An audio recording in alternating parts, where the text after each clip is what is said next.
The detective slid a photo across the table, the glossy edge catching the fluorescent light. It was a picture of the hotel I had checked into last night. At least, that's what I thought. That building, he said quietly. The Ashford Motor Lodge. It burned down in 1997. I stared at the photo. The building was a black skeleton. Charred beams. Collapsed roof. Yellow tape sagging in the rain. No neon sign. No warm lobby lights. That's impossible, I whispered. I was there last night. I checked in. I talked to the guy at the front desk. I slept in room 23. The detective folded his hands and watched me. Start from the beginning, he said. Because as far as the state is concerned, that hotel hasn't existed for almost 30 years. It started with the rain. The wipers thumped a tired rhythm, barely clearing the sheets of water smearing across my windshield. Headlights from oncoming cars stretched into white scars on the wet highway. My phone in the cup holder flashed a low battery warning, its blue glow fighting the dark. I had been driving for 9 hours. It was supposed to be 3. A simple out and back to meet a client, sign a contract, stay at some chain hotel, then home. But the meeting ran late, the sky cracked open, and every familiar hotel sign I passed said the same thing in glaring red letters. No vacancy. By 11:45, my eyes burned. The road lines wavered like they were trying to slide out from under my tires. I knew I needed to stop before I drifted straight off the highway. That's when I saw the sign. It appeared out of the rain like something developing in a darkroom. First a faint red glow. Then the shape of an arrow. Then letters. A big retro neon arrow, buzzing softly, pointing down an exit ramp I didn't remember from the map. The Ashford Motor Lodge. Vacancy. My GPS didn't recognize the name. The map just showed a blank patch of gray where the arrow pointed. But the rain was getting worse, the wipers were losing the fight, and my head felt heavy, like it was full of wet sand. Old motels exist, I told myself. Family run, cash only, weird wallpaper and cigarette ghosts in the curtains. I took the exit. The ramp curved down into darkness, highway noise fading behind me until the only sound was the hiss of water on pavement. My headlights picked out cracked asphalt leading to a pool of warm yellow light in the distance. The Ashford rose out of the night. A 2-story motor lodge with an overhang for check-in, rows of doors with soft light leaking around the frames, windows glowing a dull amber. The neon sign buzzed overhead, the word vacancy flickering at the edges like it was struggling to stay lit. A few cars were scattered across the lot. Old boxy sedans. A rusted pickup. Their surfaces shone with rain, but something about them felt, still, like they'd been parked there a long, long time. I pulled into a space near the entrance, grabbed my overnight bag, and jogged under the overhang. The air smelled like wet concrete and old cigarettes. A yellowed bell above the glass door chimed weakly as I stepped inside. The lobby was too warm. Heat wrapped around me and carried the smell of dust, stale coffee, and some cheap floral air freshener fighting a losing battle. A TV in the corner played a black and white movie with the sound off, the actors' mouths opening and closing in silence. A man stood behind the front desk. Late 50s. Hair slicked back. White shirt and tie that looked like they belonged in another decade. A thin gold name tag read, Frank. He smiled when I approached. It was the kind of smile you see in old photographs. Perfect. Still. Long night on the road? He asked. His voice was soft and polite, just a little old-fashioned. Yeah, I said. I've been trying to find a room for hours. Saw your sign. You're a lifesaver. We're happy to have you, Frank said. Not often we get walk-ins this late. Most people book in advance. Really?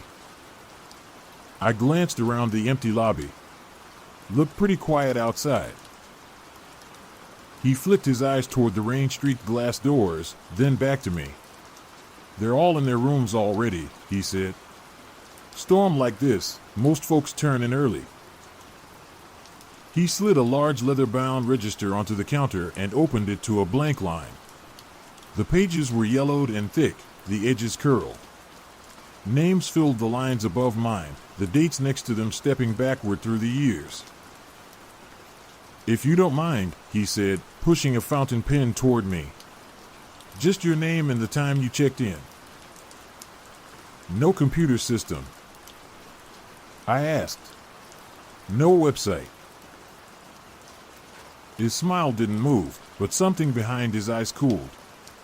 We prefer to do things the old-fashioned way, he said. Makes it easier to remember everyone. Quaint, I told myself. Old school. I wrote my name, the date, and the time, 11:58 p.m. A drop of water fell from my sleeve onto the page. I winced, but the ink didn't smear. The paper drank the water instantly and stayed perfectly dry. I blamed it on exhaustion. Frank turned, plucked a brass key from a board on the wall, and set it down in front of me. Not a card. A real key. The oval metal tag said, 23. Room 23, he said. Second floor, end of the right hallway. Ice machine just past your door. If you need anything, pick up your room phone and dial 0. Got it, I said. Wi-Fi password. He tilted his head, like I'd asked a strange question. We don't have that yet, he said. But you'll find everything you need in the room. I was too tired to argue with it. I took the key and headed down the hallway.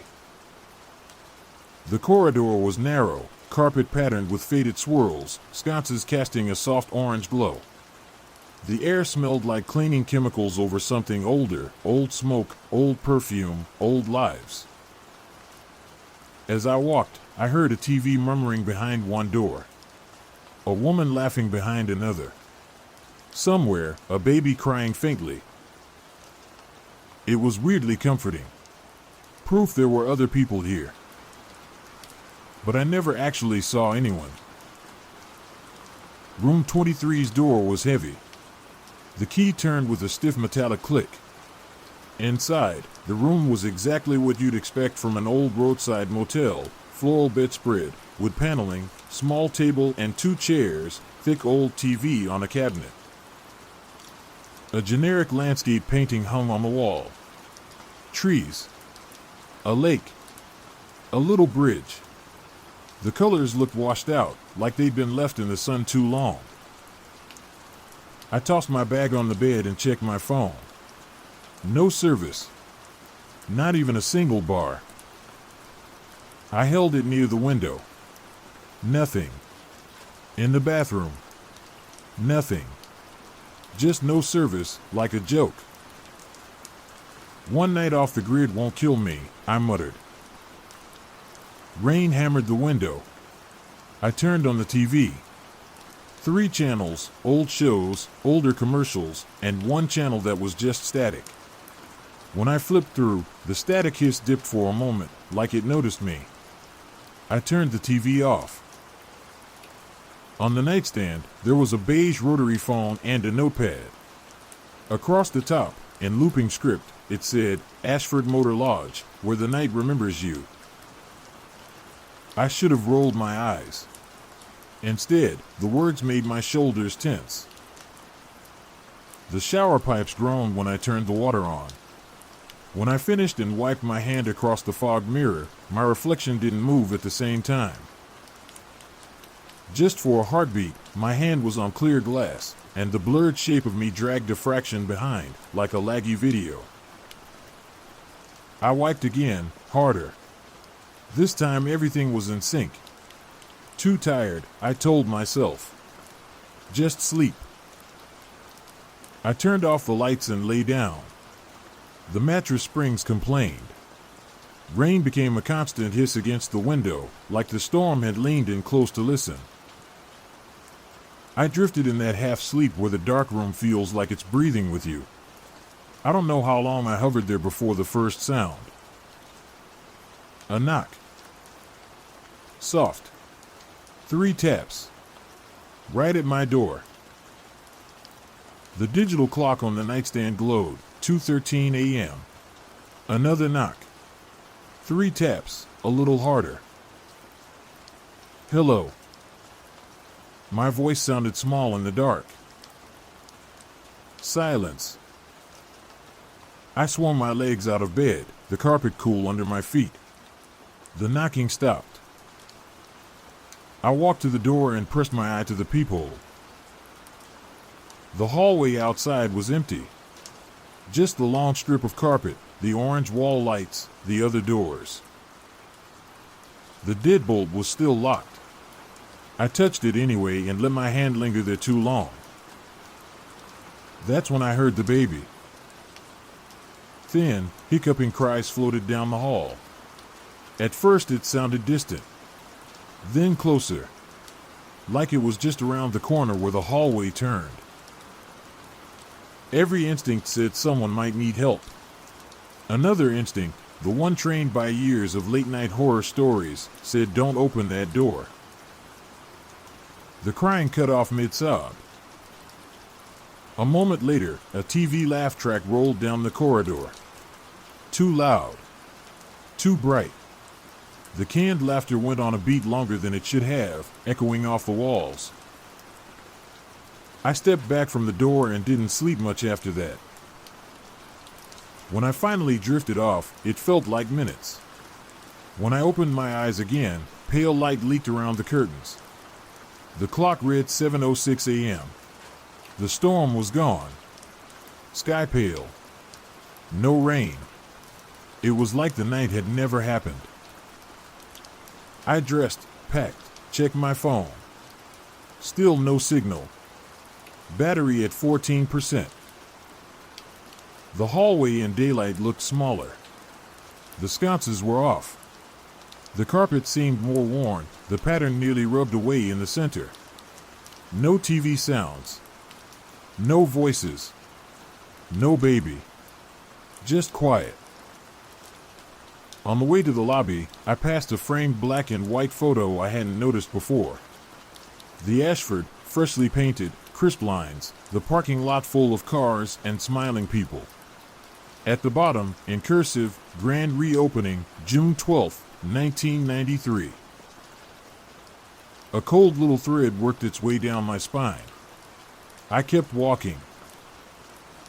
The lobby was empty. The TV in the corner was off now. The air felt colder, though the old heater behind the desk hummed softly. Hello. I called. No answer. The register lay open on the counter. I stepped closer. My name was on the top line in my own handwriting. Underneath, names and dates marched backward, 1996, 1995, 1994. The ink on those older entries looked faded. Mine was dark and sharp. Too sharp. I touched the page. The paper felt cold. A door creaked. I snatched my hand away as Frank stepped out from a back room, that same photograph smile already in place. Checking out? He asked. Yeah, I said. Slept fine. Thanks. I'm glad, he said. Not everyone sleeps well their first night. First night. I repeated. I'm only staying the one. He paused just half a second. Of course, he said. One night is all some people need.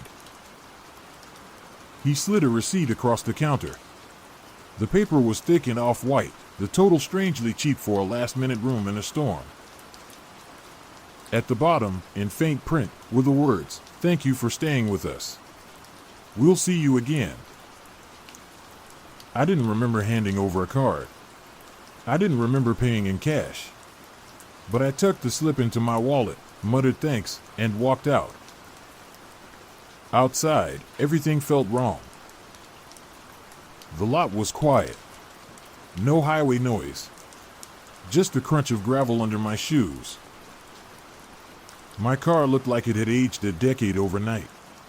The paint dull, the hood lightly rusted, one tire low. My chest tightened. I turned to look back at the hotel. The neon sign flickered. For a second, the glowing letters didn't spell vacancy. My brain swore it read memory instead. Then I blinked and it was vacancy again. I got in the car. The interior smelled dusty. The key turned and the engine started instantly, purring like nothing was wrong.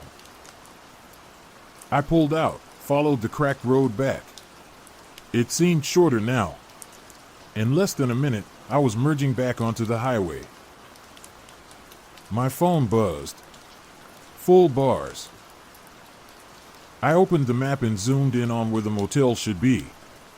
Just an empty gray patch labeled unnamed area. No lodge. No side road. Nothing. I searched directly, Ashford Motor Lodge. The top result was a news article, not a booking page.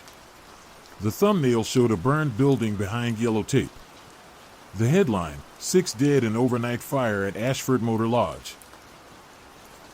The date, June 13, 1997. My hands shook so badly I nearly drifted into the next lane.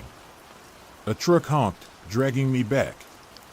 I took the next exit and drove straight to the nearest police station. Which is how I ended up here, telling this story to a detective who looked like he'd heard it before. He listened, then fetched an old file. Photos of the Ashford as a burned-out shell. He tapped one, the same one he'd shown me at the start.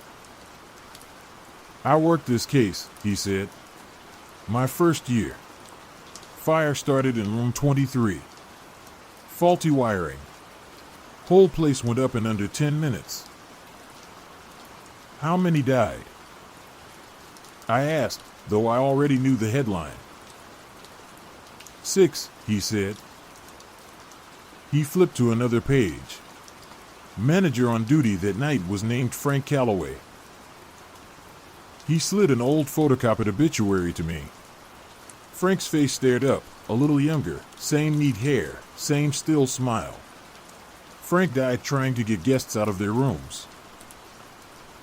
Something inside me went very, very still. I pulled the receipt from my wallet and unfolded it on the table. I was sure the words would be there. The thank you. The promise to see me again. The paper was blank.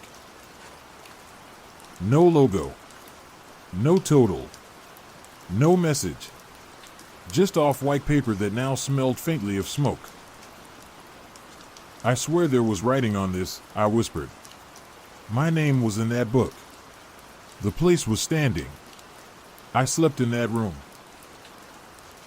The detective rubbed his temples. "Our system just says what it's always said," he murmured. "Hotel burned down. Case closed." I felt anger surge. "So you think I'm crazy?" He shook his head slowly. "I think you're not the first," he said. He opened a drawer and took out a small stack of photocopied statements. Different handwriting. Different names. Different years. But the words repeated like a pattern. I saw the neon sign.